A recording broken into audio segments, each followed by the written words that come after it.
You're watching ABC4 News, celebrating 75 years. All right, welcome back. We are joined by the Family Support Centers of Utah today to discuss limiting the use of gadgets and the important role technology plays in kids' lives at this point. So we're happy, of course, to have Abby Crouse with the Family Support Centers of Utah joining us here, the clinical director of it all. Thank you for joining us again, Abby. Of course, thank you. Okay, summer is happening for many people, if not yet, in the next week or two. Screen time is hard to limit, especially when there's not really quite a schedule like there once was. Tell us about what parents should expect for this transition into summertime and screen time. Yeah, I think one thing to understand is that absolutely technology is now part of our world. It is part of our kids' world, and it is not something that is bad. Actually, screen time can really, the use of technology can help a kid develop in their cognitive and physical abilities.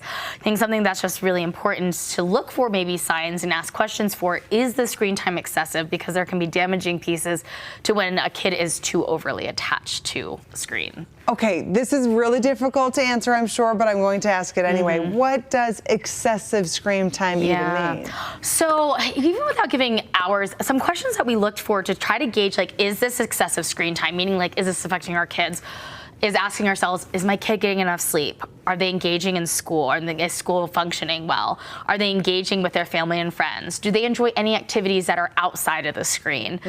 I think if we're answering no to those answers and we see that the screen is the cause of that, that means that these kids are, your kid maybe has excessive use that's gotten them attached to it in an unhealthy way. Which isn't what we're hoping for as parents, but also sometimes the battle, you just don't want to fight it when it's like, okay, screen time's up. There's just always a battle. Yeah. Okay, so tell us then, what are the signs that, I guess you kind of answered that. Is there anything more you want to say to what are the signs to knowing if your child is getting excessive screen time? I think those are the big signs. Okay. I think just seeing that they are just not engaging in the rest of their world. Okay, so then tell us what are the best ways to restrict and to really begin to set the boundaries about how much your child is using and has access to these gadgets. First thing is going to be through modeling, right? Kids do not learn through hearing us. They learn through what they see from us.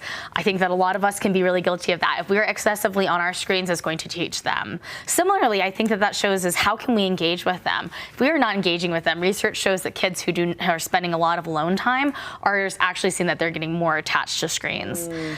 Being able to really think and be, I think, comfortable with your settings, absolutely find settings for this is the amount of time that we're gonna do. Understanding one is giving yourself a break. Two is understanding that these are still comforts for kids. So can I find ways to maybe motivate through earning more screen time, but that's still by modeling good behavior. Can I also find other activities, not just in my engagement, but other activities that the kid enjoys that can be there for when they're bored or overwhelmed? Such good advice here. What do you want to tell them on where they can go for more information? I wish we could talk more on this because it's such, again, an important topic for our kids and limiting that for them. Tell us, though, where they can go for more information. You can always reach out to familysupportcenter.org. We've got parenting courses. You can always reach out to me or any of the clinicians and we can share more information. Okay, Abby, we really appreciate your time always. UtahFamilies.org. You see the website there on your screen. We'll have this link to our website, abc4.com, and we'll have